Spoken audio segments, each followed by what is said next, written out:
Hey everybody, today I wanted to do a kind of tutorial video. I had previously done a video on how to open up your case back and get into your watch if you need to clean it or something like that. A few people actually had mentioned that I should do a video on how to replace your watch battery.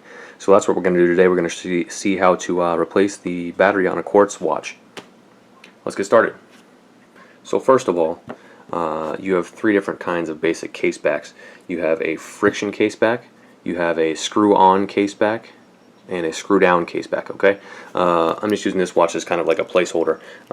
For a friction fit case back, you're going to have a little lip on one side of the case. You're going to get something that's small enough and rigid enough to get underneath it, and you're just going to literally like pry it up, and this will pop right off. This is not a friction back case back. I'm just using it as an example. And the same thing when you're putting it back on, all you do is just get it into place and then press it back down to get it back on. Okay. Second, you have a screw-on case back. This is a G-Shock. You'll see it's got 4 screws on the sides. So to get the case back off, you literally just get your screwdriver and undo all these screws. A little gasket inside here, and it should pop right off. When you're putting it back together, make sure that gasket is in place, and then just screw it back on. The third type, and the type that we're going to do today, is the screw-down case back. This is most common, the most common in my collection, and it's most common on like dive-style watches as well. What this basically means is that the case back is kind of like a giant screw. It's threaded around the edge here, and it actually screws into place with the case. You can see it's got some little lugs here, and you use a case back remover, such as this guy right here, which I got off of Amazon for like $5 as part of a set. Nothing special, but it works, to match up with those little lugs there and open the case. You can also use like a case remover ball. I don't have one of those, so this does require a tool to do. You can try it with some scissors. I would not recommend it. You're probably going to end up just scratching your watch and stabbing your hand. Do this all at your own risk. Anyway, so you just get this.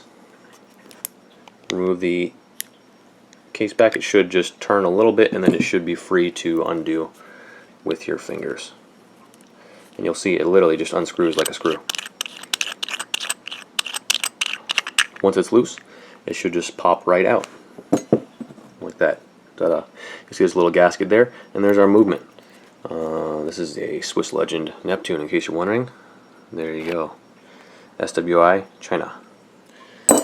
So, let's go ahead and look at the next step.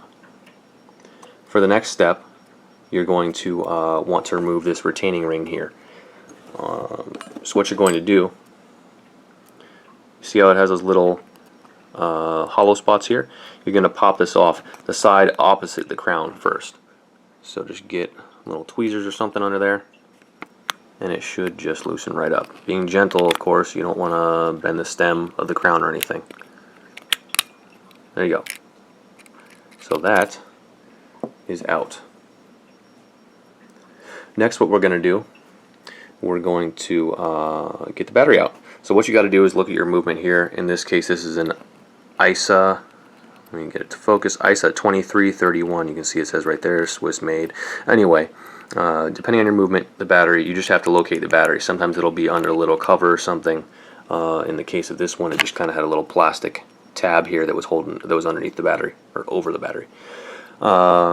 Every battery comes out a little bit different, but it's usually some kind of little lever here. You can see in this case it's right there, holding the battery into place. I recommend that before you're messing with any of the stuff inside your watch, you're either wearing like some latex or nitrile gloves, like the lab gloves, or else you at least go touch something metal and get rid of any static discharge, or you may end up ruining your watch. So again, do this at your own risk. So in this case, what we're going to do is just pop open this lever, and the battery should be free. You're going to see it's kind of pop up on its own. If I can get it in place. There we go. See, it kind of pops up. So then all you're going to do is just get your tweezers, and there you go. Battery's free. So let's pop that battery out. Now you need to look at your battery, see what kind it is. You can look this up on the internet for your watch model ahead of time. It might say in your manual. What I usually do is I just pop the battery out and look at what it says. In this case, it's an SR920 SW, or is that a 5W? I don't know. Just bring this. What I usually do is I just bring this with me to the. I usually go to Batteries Plus or wherever you want to go, and show it to them, and they'll get you the right replacement battery. Okay. So let's say this is my replacement battery. Now we're going to go back to the watch. This is a little isolating disc. Let me just get that into place. If anything like this comes out, you need to pay attention to where it was, obviously, when placing it all back together. So in this case, it was underneath the battery. Okay, that's in place. I'm going to take my new battery. I got my gloves on, or I've touched some metal, and you're just going to kind of stick it in place, rudimentarily. And with this movement, what you have to do, again, it's different for every movement, but you're going to kind of hold it down, put a little pressure on the battery, very light pressure, and then you're going to have to open up that little lever that was holding it in place originally. So I'm going to take my tweezers here. I'm trying to do this on camera. It's a lot more difficult this way. And just open that up. There, battery's back in place. So that's it. Next, you got to put your retaining ring back on. That's this little plastic guy here, so I'm just going to pick it up with my tweezers real quick. There we go. You'll notice that there's a little indent here on the retaining ring. That goes right there and matches up with the crown stem. Okay. So you want to put the ring. You want to put it opposite the crown in first. Okay. So you're gonna line that up. Then you kind of just work it into place. This may take a little fiddling. So we'll come back once I got it in place. Okay, so we got that retaining ring back in place. Now it's time to put the case back on. First, you want to make sure that your gasket is in place right here. There should be a little indent for it all the way around the case. Make sure that it's not dried out or anything. Otherwise, you will basically have no water resistance if this gasket is not in place. So it is. It looks like it's good. Everything's clean. Case back is clean. We're going to go ahead and just line it up. And usually, if you turn it backwards, counterclockwise, you'll kind of hear it snap into place. There. So now it's ready to turn clockwise, and it should just turn smoothly. Make sure you didn't cross thread anything.